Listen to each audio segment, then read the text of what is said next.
నమస్తే అండి, నేను మీ విష్ణు కిషోర్, ఆస్ట్రోన్యూమరాలజిస్ట్. మీలో ఎవరైనా రవి అనే పేరుతో పిలువబడేవారు ఉన్నారా? అయితే ఈ వీడియో మీకోసమేనండి. రవి అంటే తులారాశి చిత్తా నక్షత్రం. సో తులారాశి వాళ్ళకి 2034 వరకు ఈ 8 సంవత్సరాలు అఖండ రాజయోగమేనండి.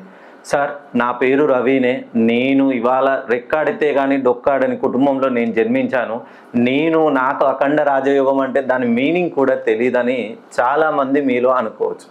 సో 2022 కరోనా తర్వాత నా దగ్గరికి రవి అని ఒక నిరుపేద కుటుంబంలో ఒక మేస్త్రిగా పనిచేసాయని. సో తాడేపల్లి గూడెం నుండి వచ్చాడండి.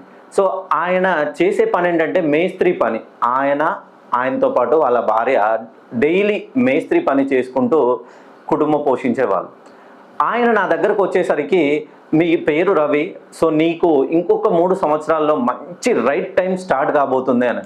సార్, నేను పని చేసుకుంటే తప్ప నా ఫ్యామిలీ పోషణ గడవదు, నాకు రైట్ టైం ఏంటి సార్, నా పిల్లలు బాగుంటే చాలు అని వాళ్ళ నేమ్స్ కరెక్షన్ తీసుకొని వెళ్ళారు. సో నేనేం చేశానంటే 3 సంవత్సరాల తర్వాత ఆటోమేటిక్గా మీరే నా దగ్గరకు వచ్చి కలుస్తారు అని చెప్పాను. అనూహ్యంగా మొన్న సడన్గా నాకు కాల్ చేసి, సార్ మీరు చెప్పింది 100% నిజమైంది. సో ఆయన ఇప్పుడు ఒకటి కన్స్ట్రక్షన్ బిజినెసే ఓపెన్ చేశారండి. తాపీ మేస్త్రిగా పనిచేస్తూ తనతో పాటు ఇంకొక 4గురిని కమాండ్ చేస్తూ ఒక్కొక్క కాంట్రాక్ట్ ఇప్పుడు ఒక కన్స్ట్రక్షన్ బిజినెస్ ఓపెన్ చేసి ఇల్లు కాంట్రాక్ట్ తీసుకుంటున్నారండి. అంటే చూడండి, మన చేతిలో మన పేరులోని ఒక లెటర్ అనేది మన తలరాతను ఎలా మారుస్తుందో.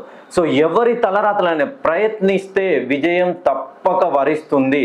సో సార్, న్యూమరాలజీ ప్రకారం కరెక్షన్ తీసుకుంటే కష్టాలు రావా? కష్టాలు వస్తాయి. ఆ కష్టాలకి పరిష్కారం ఎలా ఆలోచించాలి, ఆ సమస్యలని ఎలా అధిగమించాలి అనే స్ట్రెంగ్త్ మీ పేరులో ఉంటుంది. మీకు ఒక మంత్రి లాగా ఎప్పటికీ సో ఏదైనా కష్టం వస్తుంది, సో అనూహ్యంగా మీకు అనుకూలంగా రుణ బాధలు పెరిగిపోతాయి, ఆర్థికంగా వెనుకబడిపోతారు. ఇవన్నిటిని మళ్ళీ నిలదొక్కునడానికి మీ పేరులోని సంఖ్యాబలం మీకు చాలా ఉపయోగపడుతుంది. ఈ 2026 జనవరి మాసం నుండి తులారాశి వాళ్ళకి మంచి మహర్దశ రైట్ టైం స్టార్ట్ కాబోతుంది. 6 సంవత్సరాలు మీరు మట్టి ముట్టుకుంటే బంగారం అయిపోతుందండి.